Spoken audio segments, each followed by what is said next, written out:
Bonjour, Sabrina Elgers, votre enseignante d'intelligence artificielle. Donc dans cette vidéo, on va s'intéresser aux agents à base d'utilité, bien à base de service, mais on va plus utiliser le terme utilité, utilities en anglais. Donc dans les vidéos précédentes, on a vu les structures d'agents, programme d'agents, l'agent réflexe à base de modèles et l'agent à base d'objectifs. Se baser seulement sur l'objectif n'est pas suffisant en intelligence artificielle. Pourquoi? Parce que je peux avoir un agent à base d'objectifs, par exemple l'exemple de la voiture du taxi driver, il peut arriver à ses destinations. Donc il a atteint son objectif. Mais je peux avoir aussi un autre agent qui va arriver à destination, mais de manière plus rapide. N'est-ce pas? Je peux aussi avoir un autre agent qui va aussi arriver à destination, mais de manière, on va dire, plus sécurisée. Je peux avoir un autre aussi, qui va aussi arriver à destination, mais ça va lui coûter moins cher.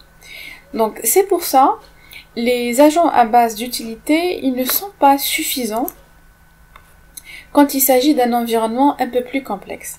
C'est pour ça que les agents à base d'objectifs, ils ne sont pas suffisants quand il s'agit d'un environnement complexe. D'où la notion des agents à base d'utilité. Alors, c'est quoi un agent à base d'utilité? Au fait, c'est en répondant à la question suivante, quel est l'état qui va me rendre le plus heureux, qui va me rendre le plus content?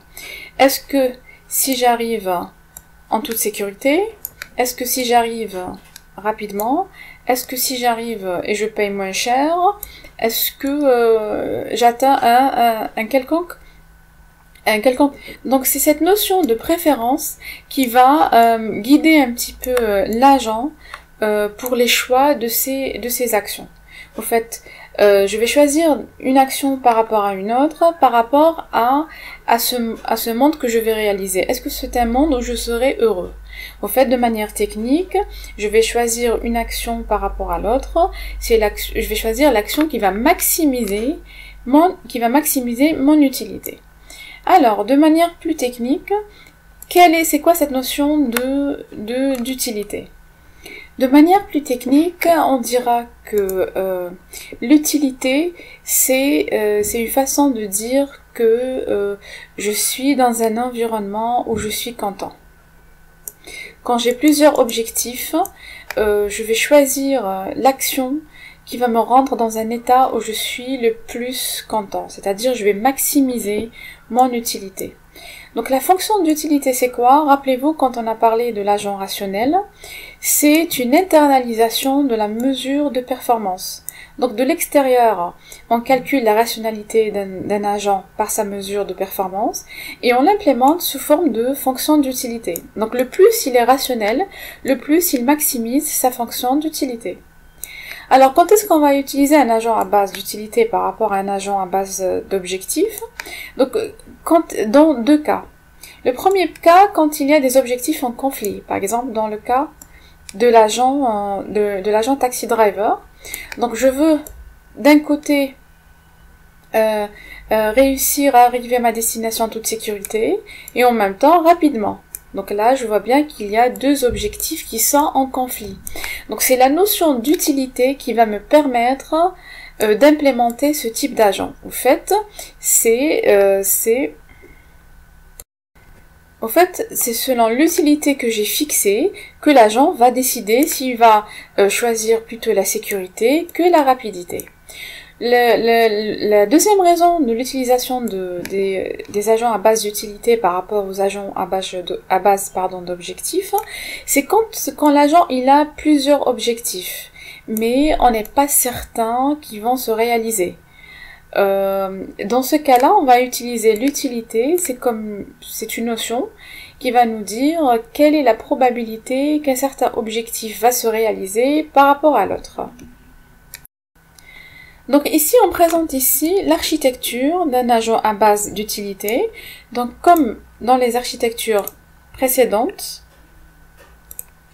donc on a un environnement, on a un agent qui interagit avec son environnement à travers des capteurs et des actionneurs.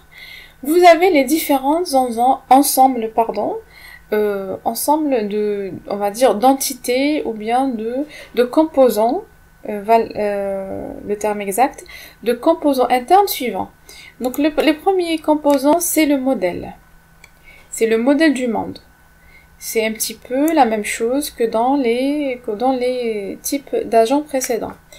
Vous avez aussi le composant qui va lui dire les conséquences de ses actions futures.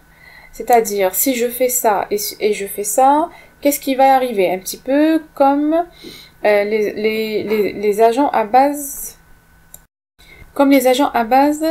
d'objectifs. Donc ici, on a un composant en plus. Vous avez la fonction d'utilité. Et cette fonction d'utilité, c'est elle qui va me permettre de décider quel état je vais choisir. Au fait, ici, quand on arrive à ce niveau-là, on va avoir plusieurs états concurrents. C'est-à-dire, l'agent, il va décider d'exécuter un certain nombre d'actions. De telle façon, chaque action, elle va le mettre dans un certain état. Cette fonction d'utilité, elle va me sélectionner l'état qui va maximiser cette fonction-là. Ou bien, pour dire plus simple, qui va me rendre le plus heureux.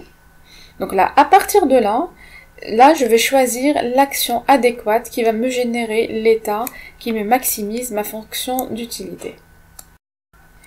Avec ça, on aura terminé l'agent à base d'utilité et aussi les différents agents qu'on est censé voir dans notre cours de cette année.